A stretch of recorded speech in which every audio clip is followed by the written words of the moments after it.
Hello students.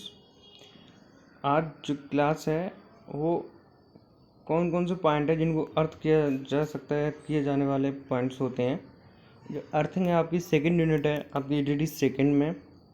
और जैसा कि आपको मैंने बता दिया था IMREM की क्लास में कि अब जो भी क्लास होगी वो PPT के थ्रू नहीं होगी, वो सारी की सारी स्क्रीन रिकॉर्डिंग के थ्रू ही चलेगी।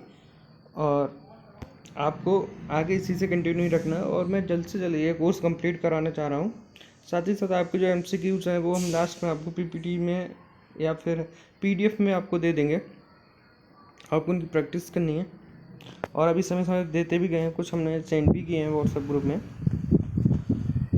तो आज का जो टॉपिक अभी है अर्थड किए जाने वाले points to be earth IS 3043-1966 एवं IE नियम 1956 ठीक है के अनुसार इलेक्ट्रिकल इंस्टॉलेशन के वो पॉइंट जिन्हें अनिवार्य रूप से क्या करना, ग्राउंडेड किया जाना चाहिए या अर्थ किया जाना चाहिए, वो कौन कौन से, वो निम्न प्रकार के हैं। फर्स्ट है घरेलू परिसर में आपका जो घर है, रेजिडेंशियल एरिया है या फिर आपका डोमेस्टिक एरिया है, वो उसमें कौन कौन सा होना चाहिए। पहला तो मेटालिक स्विच, जितने भी आपके धातु वाले मतलब स्विच हैं वो सब क्या करना चाहिए, अर्थ करना चाहिए। दूसरा डिस्ट्रीब्यूशन बोर्ड, बस स्विच बोर्ड के मेटालिक पार्ट, ठीक है। थर्ड है आपका ये आपका बैटन होल्डर के मेटालिक पार्ट, मतलब जितना भी मेटालिक पार्ट है आपका जो भी है उन सबको क्या किया जाना है, अर्थ किया जाना चाहिए, ठीक है। बाथरूम इंस्ट्रूमेंट के मेटालिक पार्ट, बाथरूम में अंदर तो नहाते समय हाथ क्या होते हैं, सबके सब भीगे होते हैं, गीले होते हैं, तो उसमें करंट कंडक्शन होने की संभावना सबसे ज़्यादा होती है। तो उस समय क्या है कि जो भी हमारे पॉइंट्स हैं, स्विचेस हैं या फिर अदर वो गैजेट्स वगैरह जो भी हमारे बाथरूम में लगे हुए हैं, गीज़र है या फिर कुछ और भी है, तो उसको क्या करना, उसके जो भी चीज़ें हैं वो सब क्या होनी चाहिए, अर्थ होनी चाहिए। केबल का मेटालिक कवर व कंड्यूट ट्यूब भी क्या होना चाहिए, अर्थ होना चाहिए। सभी सुबह इंस्ट्रूमेंट जैसे टेबल लैंप है, प्रेस आयरन है और इलेक्ट्रिक केटल, मतलब कि जो आयरन होती ना वो इलेक्ट्रिक केटल है, हीटर है आदि के metallic part 3 pin plug socket द्वारा ही आपको अर्थ किया है। इनमें 3 पिन प्लग ही यूज़ करना चाहिए। जो आपको मोटी वाली पिन होती है, बड़ी और चौड़ी होती है, मोटी, वो क्या होती है, अर्थिंग की पिन होती है। कूलर, रेफ्रिजरेटर, गीज़र, ओवन आदि के मेटालिक पार्ट 3 प्लग सॉकेट द्वारा क्या किए जाने, अर्थ किया जाने। ये तो आपका था सब किस में, घरेलू में। तो ये जो हमारा ये पार्ट है वो किस में है, घरेलू का है। और आपको इन सारी चीज़ों को पे अच्छे से ध्यान देना है कि हम मोस्टली देखो जितने भी सभी लोग घर में तो रहते हैं, ऐसा नहीं इंडस्ट्री में सब है, तो जो घर में यूज होने वाली चीज़ें हैं उनको क्या करना चाहिए हमें कि अर्थ जरूर कराना चाहिए। हम लोग थोड़ा कंजूसी दे देते हैं या फिर पैसे की बचत कर लेते हैं, कुछ भी समझो, हम उसको वो नहीं कराते हैं, अर्थिंग नहीं कराते हैं घर में, जबकि हमें बहुत ज़रूरी होता है कि घर में अर्थिंग कराना, ठीक है। आगे बढ़ते हैं। औद्योगिक परिसर में, इंडस्ट्रियल जो आपका कैंपस है या आप कह सकते हो कि उसका आवास है, जैसे हमारी कोई कंपनी है, कंपनी में कोई जितना भी एरिया है उसका परिसर संस्थान है, वो उसमें क्या होना चाहिए कि स्विचों, डिस्ट्रीब्यूशन बोर्ड, स्विच गियर आदि के मेटालिक पार्ट सभी अर्थ किए जाना चाहिए। सभी बल्बों के मेटालिक पार्ट अर्थ किए जाने चाहिए। परिसर के सभी केबल के मेटालिक कवर व कंड्यूट ट्यूब वो भी अर्थ किए जाने चाहिए। उद्योग में उपयोग में लाए जाने वाले सभी मशीनों के मेटालिक पार्ट भी अर्थ किया जाना चाहिए। सभी मेटालिक पार्ट वाले सुबह मतलब जो पोर्टेबल इंस्ट्रूमेंट है ना, इधर से उधर ले जाने वाले, उनको 3 प्लग सॉकेट द्वारा क्या कहा जाना चाहिए, अर्थ किया जाना चाहिए, ठीक है। ये सब चीज़ अर्थ की जानी चाहिए।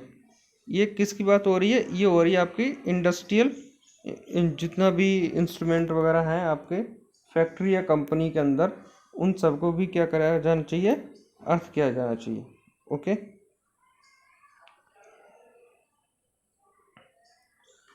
अब आपका जो हमारा है थर्ड पार्ट है वो है इलेक्ट्रिकल लाइन में ओवरहेड।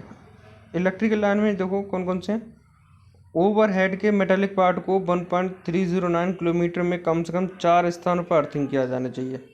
कहने का मतलब है कि 1.5 किलोमीटर के में कम से कम 4 जगह अर्थिंग किया जाना चाहिए। साथ ही साथ इसके देखो यहाँ पे है लिखा हुआ, ये अगर कहीं आ जाए ना कितने किलोमीटर पर, कितने, कम से कम 4, ठीक है। अर्थिंग किया जाना चाहिए। अन्य मेटालिक फिटिंगों को भी इसी अर्थिंग से मतलब जोड़ना चाहिए। ओवरहेड लाइन के टेक वायर, जो स्टे वायर होता है ना, उसको भी क्या करना है, इंसुलेटर द्वारा इंसुलेटेड ना हो, जब तक भी इंसुलेटर द्वारा इंसुलेट ना हो तो लगाना चाहिए। केबल के प्रोटेक्टिव मेटालिक पार्ट, जो केबल है ना उसके प्रोटेक्टिव मेटालिक पार्ट है, जैसे कि ऊपर की सीट होती है जो मेटालिक होती है या कुछ, तो उनको भी क्या करें, अर्थ किया जाना चाहिए। केबल बॉक्स के मेटालिक पार्ट को भी अर्थ किया जाना चाहिए। पावर स्टेशनों, बहुत सभी स्टेशनों पर क्या क्या होना चाहिए। पावर स्टेशन आपके जहाँ जनरेशन है और फिर ट्रांसमिशन वगैरह है, ठीक है, डिस्ट्रीब्यूशन भी है, वहाँ भी आपको सबसे पहले प्रत्येक सिस्टम का न्यूट्रल बार को अर्थ किया जाना चाहिए समस्त, क्योंकि न्यूट्रल कभी बैक आता है ना, एक ही सिस्टम चला दूसरा नहीं चला, जो नहीं चला अगर वो अंडर मेंटेनेंस में है और आपने उसको अर्थ नहीं किया हुआ तो क्या होगा कि उसमें, क्योंकि न्यूट्रल कॉमन होगा सभी उसके लिए, तो फिर वो न्यूट्रल बैक मारेगा। अगर न्यूट्रल बैक आया तो आपको क्या होगा, उससे शॉक लगेगा, झटका लगेगा, हो सकता है कोई बड़ा मेजर एक्सीडेंट का कॉज बन जाए वो। तो आपको इन चीज़ों का बेहद ख्याल रखना चाहिए। साथ ही साथ समस्त मशीनों के करंट कैरी ना करने वाले मेटालिक पार्ट, ठीक है, जैसे उसकी बॉडी केवल करंट कैरिंग के लिए नहीं होती है, कर सकती है बट उसके लिए मतलब डिजाइन नहीं की गई होती है, बट उसमें अगर किसी कारणवश से करंट कैरी हो रहा है तो फिर क्या करोगे आप। तो इसलिए सबसे पहले उसको भी क्या करना चाहिए, आपको अर्थिंग करना चाहिए या फिर ग्राउंड करना चाहिए। समस्त इंस्ट्रूमेंट के मेटालिक पार्ट के कवर जितने भी हैं, स्विच गियर के वो समस्त मेटालिक पार्ट जो इलेक्ट्रिक करंट कैरिंग नहीं करते उनको भी करना चाहिए। समस्त प्रकार के प्रकाश व हीट इंस्ट्रूमेंट को भी इंसुलेटेड करना चाहिए। ये बहुत ही ध्यान में रखने वाली चीज़ें हैं। अब अर्थिंग से संबंधित भारतीय इलेक्ट्रिसिटी नियम क्या, Indian electricity rule related to earthing, ठीक है, ये बहुत ज़रूरी है। अब इसको आज हम कंप्लीट करना है। आज अर्थिंग की यूनिट कंप्लीट होगी इसी लेक्चर में। अब ये लेक्चर थोड़ा लंबा भी हो सकता है बट आपको इसी लेक्चर में कंप्लीट कराना है कि अर्थिंग से संबंधित इंडियन इलेक्ट्रिसिटी के जो रूल्स हैं वो क्या है। नियम रूल 32, अर्थ वायर तथा अर्थ संबंधित न्यूट्रल वायर की पहचान तथा उसमें लगाए जाने वाले स्विच व कटआउट का स्थान क्या होना चाहिए। तो ये चीज़ें हमको बहुत अच्छे से समझनी है कि identification of earth and earth neutral conductor and position of switches and cutouts there in, जहाँ कंडक्टरों में 2 वायर सिस्टम, जहाँ पे तारों में जो तार होते हैं जहाँ पे 2 तार लगाए जाते हैं, ऐसी कोई प्रणाली है का अर्थिंग कंडक्टर सम्मिलित हो, सही है, या पॉलीफेज सिस्टम मतलब कि 3 फेज सिस्टम हो या फिर 6 फेज हो, मतलब पॉलीफेज का मतलब कि सिंगल फेज से ज़्यादा, तो मतलब 2 वायर से ज़्यादा वाला सिस्टम हो का अर्थिंग न्यूट्रल वायर सम्मिलित हो अथवा उनसे संबंधित किया जाने वाला कोई दूसरा कंडक्टर हो को निम्न शर्तें पूरे किया जाना है। अब जैसे 2 तार हैं, सिंगल फेज में 2 तार होते हैं, फेज एक न्यूट्रल, उसमें एक न्यूट्रल हो गया, और पॉलीफेज मतलब 3 फेज में भी क्या होता है कि अगर स्टार है तो उसमें 4 वायर सिस्टम होता है और डेल्टा में 3 वायर सिस्टम होता है।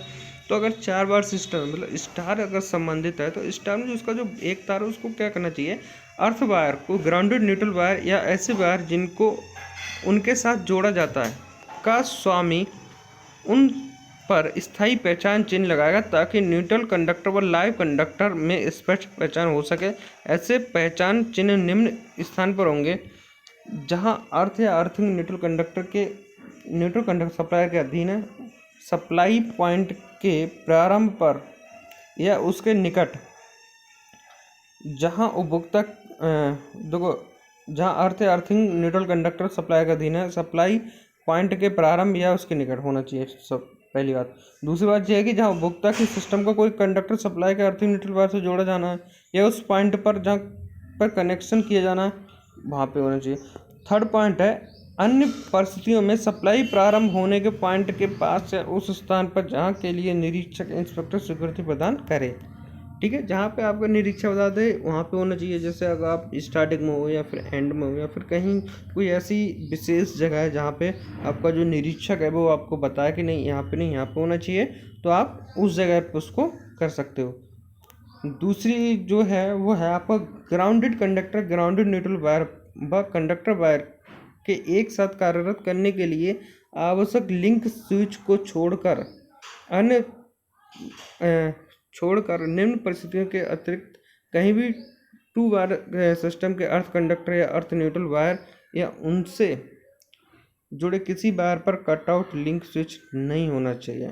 ठीक है, मतलब कि आपके अर्थिंग या न्यूट्रल वायर पे क्या होना चाहिए, कटआउट स्विच नहीं होनी चाहिए। अगर ऐसा होता है तो आपका जो अर्थिंग है वो आपकी ब्रेक हो जाती है। अगर किसी कारण से आपका स्विच आपका मान लो एमसीबी लगी हुई है, एमसीबी अगर एक 4 पोल वाली एमसीबी अगर एक में कहीं प्रॉब्लम आती है मान लो एक उस बार से, तो क्या होता है कि पूरा उसको सिस्टम को क्या करती है वो ब्रेक डाउन में लेके आती है। ऐसा होता है तो आपकी अर्थिंग भी जाती है।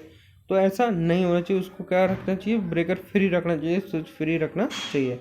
एक स्विच जिसका उपयोग जनरेटर ट्रांसफर कंट्रोल करने के लिए किया जाए, और ऐसा स्विच जहाँ पे जनरेटर ट्रांसफर मतलब कि चेंज ओवर स्विच है उसको भी क्या करा जाए, अर्थ किया जाना चाहिए। ठीक है, अब नियम 33 उपभोक्ता के परिसर में अर्थ terminal on consumer premises.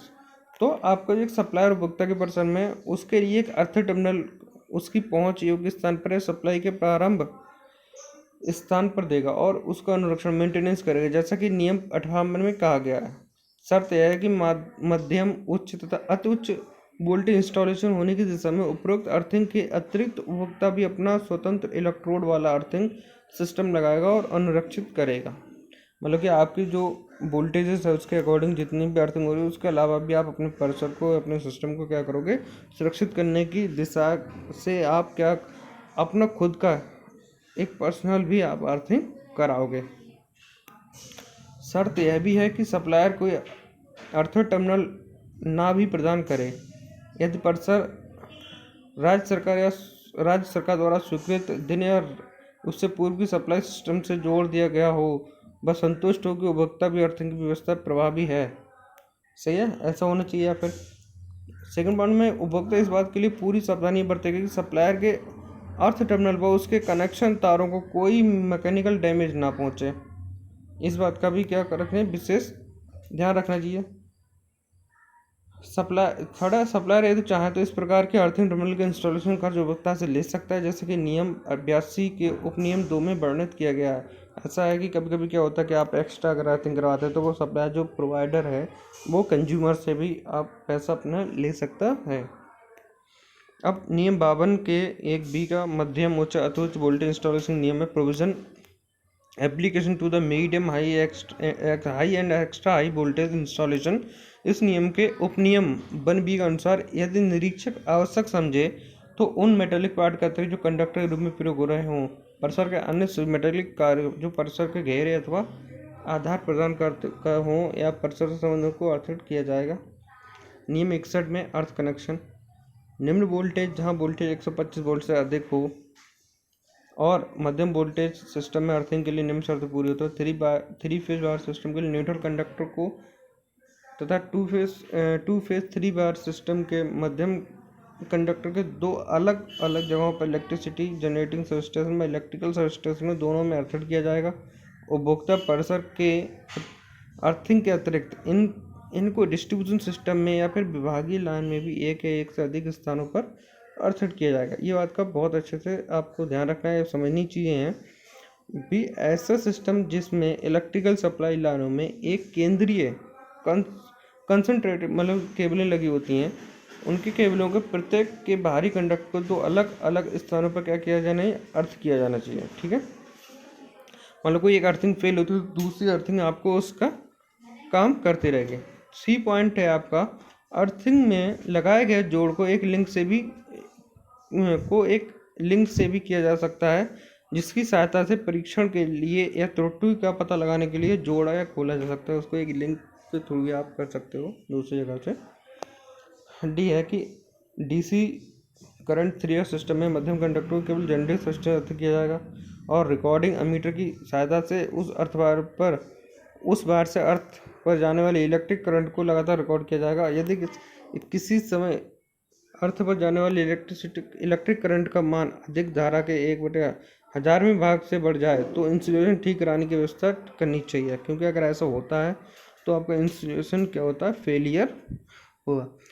Second है जहाँ मध्यम कंडक्टर को समांतर रेजिस्टेंस युक्त सर्किट ब्रेकर की सहायता से अर्थ किया जाएगा, वहाँ उस रेजिस्टेंस का मान 10 ओम से अधिक नहीं होना चाहिए। यदि ऐसा नहीं है, सर्किट ब्रेकर को खोलकर सिस्टम का इंसुलेशन सुधारने की व्यवस्था अधिक की जाएगी, शीघ्र की जाएगी और सर्किट ब्रेकर यथाशीघ्र अपने स्थान पर लगा दिया जाएगा। अगर जहाँ पे ऐसा सिस्टम है तो मान लो 10 ओम से अधिक नहीं होनी चाहिए, तब भी बल्कि 5 ओम से ज़्यादा नहीं होना चाहिए। और next one alternating current. AC जो सिस्टम है उसकी स्थिति में अर्थिंग के जोड़ में कोई इम्पीडेंस या अतिरिक्त या स्कोप पे केवल स्विच केयर इंस्ट्रूमेंट होता है का कटआउट या सर्किट ब्रेकर नहीं लगाया जाए। यह जानने के लिए अर्थ बाहर से अर्थ पर जाने वाली इलेक्ट्रिक करंट सामान है नहीं, उसके लिए क्योंकि हर परीक्षण का लेखा प्रत्येक सप्लायर को रखना चाहिए। ठीक है, कोई ब्रेकर नहीं लगेगा और उसका भी रिकॉर्ड भी रखना पड़ेगा। यदि कोई व्यक्ति अर्थिंग के लिए किसी दूसरे व्यक्ति की पाइपलाइन से बिना उसके स्वामी या निरीक्षक की अनुमति का कनेक्शन नहीं करेगा, इस बात को भी हमें क्या रखना है, ध्यान रखना होगा साथ में कि जी में फर्स्ट पॉइंट है कि उन अल्टरनेटिव करंट सिस्टम को जिन उपरोक्त विधि से अर्थित किया गया को परस्पर संबंधित किया जा सकता है, परंतु शर्त यह है कि संबंधित सप्लाई लाइन किसी मेटेलिक कवर से ढकी हो, उसे भी अर्थ वायर से संबंधित करना होगा। साथ साथ भी जनरेटर स्तर मोटर यथासंभव पोर्टेबल हो, मोटर के मेटल फ्रेम और ट्रांसफार्मर व अन्य इंस्ट्रूमेंट जिनका प्रयोग पावर सप्लाई को नियमित कंट्रोल करने के लिए किया जाता है के मेटालिक पार्टों को उनको छोड़कर जो कंडक्टर का कार्य कर रहे हैं और मध्यम वोल्टेज पर चलने वाले सभी इंस्ट्रूमेंट उनका स्वामी जो अलग अलग जगहों से वो सेट किया जाना चाहिए। कहने का मतलब है जो लाइव चीज़ें हैं, लाइव चल रही हैं, जो कंडक्टर तरह काम कर उनको छोड़कर जो लाइव नहीं है उनके मेटालिक बॉडी से लेकर जितने मेटालिक पार्ट है या फिर टच पॉइंट है उन सबको क्या किया जाना, अर्थ किया जाना चाहिए। ठीक है, साथ ही बे सभी metal cover electric supply line या उससे इंस्ट्रूमेंट का जो धारण करते हैं उन सबको क्या करना चाहिए, अर्थ किया जाना चाहिए। और साथ ही इलेक्ट्रिसिटी सप्लाई लाइन या इंस्ट्रूमेंट को करंट देने से पूर्व उसकी अर्थिंग सिस्टम का परीक्षण यह भी सुनिश्चित कर लिया जाए कि अर्थिंग अच्छी और प्रभावी भी है। फिफ्थ पॉइंट है कि सप्लायर के अर्थिंग का परीक्षण कम से कम 2 वर्षों में एक बार होना चाहिए।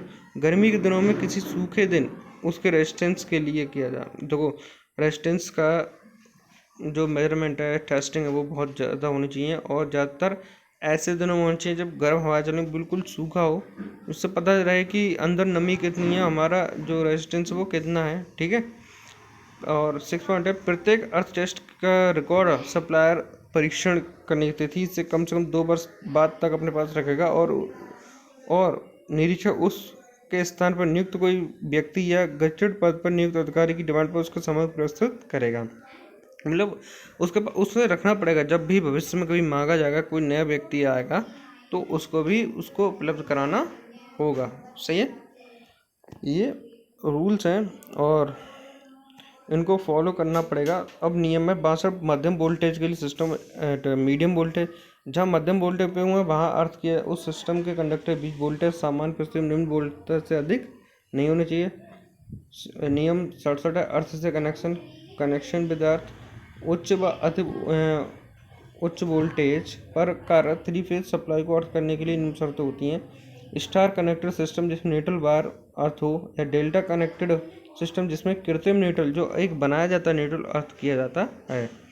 न्यूट्रल पॉइंट को कम से कम 2 अलग जगहों से साफ अर्थ कनेक्शन द्वारा जिनमें प्रत्येक का अपना अर्थ इलेक्ट्रोड हो, जनरेटर स्टेशन और इलेक्ट्रिक सब स्टेशन पर अर्थ किया जाता है या जाएगा और संभवतः किसी अन्य पॉइंट पर भी अर्थ किया जा सकेगा यदि ऐसा करने में कोई फॉल्ट या कठिनाई ना हो। तब अगर होती है तो नहीं करना, एक ही जगह का किया जा सकता है, पर एक जगह जो किया जाएगा वो ये जरूर होना चाहिए कि वो एकदम एक्यूरेट है, वो एक विश्वसनीय है या नहीं है। बी यदि न्यूट्रल कनेक्शन से इतनी अधिक करंट बह रही है कि वह टेलीग्राफ सर्किटों में कोई बाधा पड़ रही है तो जनरेटर ट्रांसफर न्यूट्रल वायर को उचित प्रतिबाधा इम्पीडेंस द्वारा अर्थ किया जाना चाहिए। उसको भी क्या कहा जाए, अधिक मतलब कि कह सकते हो अर्थ करना पड़ेगा। अगर ऐसे ज़्यादा है ना तो जो आपकी रिमोट सेंसिंग डिवाइसेस हैं वो आपकी ख़राब हो सकती हैं। उच्च वोल्टेज सिंगल फेज सिस्टम को उस ढंग से अर्थ किया जाएगा जिसको करवाने की अनुमति निरीक्षक दे। थर्ड वन उस सिस्टम में जिसमें कंसंट्रेट केबल वाली इलेक्ट्रिक सप्लाई लाइन हो केवल बाहरी कंडक्टर को अर्थ किया जाएगा जहाँ पे मतलब मेटल पॉइंट लगा हुआ है, मेटलिक कवर है। यदि सप्लायर उच्च या तो उच्च वोल्टेज पर कार्यरत ऐसे सामान्य सिस्टम को अर्थ करना चाहता है जो पहले से अर्थ नहीं किया होगा, या टेलीग्राफ अधिकारी को इस प्रस्तावित अर्थिंग की लिखित सूचना कम से कम 14 दिन पहले देगा।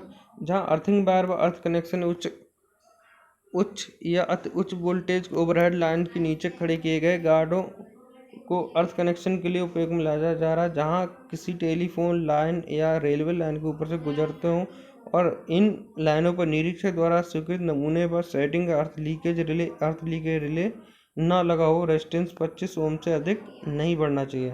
इन बात का बहुत ध्यान रखना। फिफ्थ पॉइंट है जो बहुत ज़्यादा इंपॉर्टेंट है, इसको आप बहुत अच्छे पढ़ें, इसमें आपका ऑब्जेक्टिव क्वेश्चन बन सकते हैं। ठीक है, जहाँ तक नियम 61 की शर्तें हैं, इस नियम की शर्तों के विरुद्ध नहीं जाती हैं। अर्थिंग से संबंधित सभी शर्तें यहाँ भी उस नियम के अनुसार ही लागू होंगी। अब नियम 88 रक्षण मतलब जो गार्डिंग है वो क्या, इस उपनियम 2 के अनुसार प्रत्येक रक्षण वायर गार्ड वायर को उस प्रत्येक पॉइंट पर अर्थ किया जाना चाहिए जहाँ इलेक्ट्रिसिटी कंटिन्यूटी ब्रेक होती है। जहाँ पे अगर क्या होता है कभी कभी ब्रेकिंग में आता है, टूटता है आपका था, तो उसको भी क्या किया जाए, अर्थ किया जाना चाहिए। जो एक्सिस करंट है वो क्या हो जाए, ग्राउंड हो जाए, कोई भी मतलब कि कोई भी एक्सीडेंट ना हो पाए। ठीक है। अर्थिंग नियम 90 ओवरहेड लाइन के सभी मेटेलिक बेस पर उससे संबंधित सभी मेटेलिक फिटिंग प्रभावी रूप से क्या किया जाना चाहिए, अर्थ किया जाना चाहिए, और प्रत्येक 1.09 किलोमीटर 4 स्थानों पर किया जाना चाहिए। ये हम पहले बता चुके हैं। नंबर 2, जब तक स्टे वायर में ग्राउंड से कम 3.0 मीटर ऊंचाई मतलब 10 फुट की ऊंचाई पर इंसुलेटेड ना लगा दिया गया हो, प्रत्येक स्टे वायर को समान रूप से अर्थ किया जाना चाहिए। ठीक है। प्रोटेक्ट अगेंस्ट लाइटनिंग, जो हमारी लाइटनिंग से सुरक्षा, जो आकाशीय बिजली है ना उससे हम सुरक्षा कैसे हैं, तो नियम ये 92 है, ये लाइटनिंग से सुरक्षा मतलब उसके रिगार्डिंग है। तो इसका नियम 92 का उपनियम 1 है कि प्रत्येक ऐसी ओवरहेड लाइन जो इस तरह खुली हो कि लाइटिंग का खतरा हो, उस लाइन का स्वामी ऐसी व्यवस्था करेगा कि लाइटनिंग होने पर तुरंत अर्थ में चले। जैसे ही आकाशीय बिजली गिरती है वो क्या हो जाए, तुरंत ही आपकी ग्राउंड हो जाए सारी की सारी। ठीक है। दूसरा है कि लाइटनिंग अरेस्टर के अर्थिंग वायर को किसी आयरन इस्पात पाइप से नहीं ले जाया जाएगा, और जहाँ तक संभव हो लाइटनिंग अरेस्टर से एक सीधा वायर बिना मोड़े अर्थ इलेक्ट्रोड तक ले जाया जाता है। जो हमारा लाइटनिंग अरेस्टर हमारी इमारत के सबसे ऊपर टॉप लेवल पर लगा होता है। आपने देखा होगा कि मान लो कोई बिल्डिंग है, कोई ये बिल्डिंग है, सही है, ये उसका गेट है, ये गेट है, ये टॉप छत है। एक टॉप छत पे एक ऐसा पॉइंट बना लेते हैं, यहाँ पे एक अर्थ वो लगाते हैं, लाइटनिंग अरेस्टर लगा देते हैं, सही है। एक रॉड होती है मतलब इलेक्ट्रोड होता है, ये कवर करता है अपने चारों तरफ का जो एरिया है ना, करीब करीब 150 मीटर तो करता ही है। तो 50 मीटर चारों तरफ गिरे तो ये अपने आप इधर को ले लेगा और इसको क्या करेगा, सीधे लेके ग्राउंड कर देगा। यहाँ से लेके इलेक्ट्रिसिटी क्या करेगा, जो हमारी यहाँ पे ग्राउंड है ना उस ग्राउंड में दे देगा। ये तार जहाँ तक हो बिना मुड़ा और किसी मतलब कि टेढ़ा मेढ़ा नहीं होना चाहिए, ऐसी व्यवस्था किया जाना चाहिए। ठीक है। आज की क्लास में हम इतना ही रखते हैं, और जो मेथड ऑफ अर्थिंग है ना ये हम नेक्स्ट लेक्चर में कवर करेंगे, और जल्दी हम इस कोर्स को कंप्लीट करा देंगे, ऐसा हमने आपसे वादा किया है। और जल्दी 15 जुलाई तक आपका सारा कोर्स है वो कंप्लीट हो जाएगा।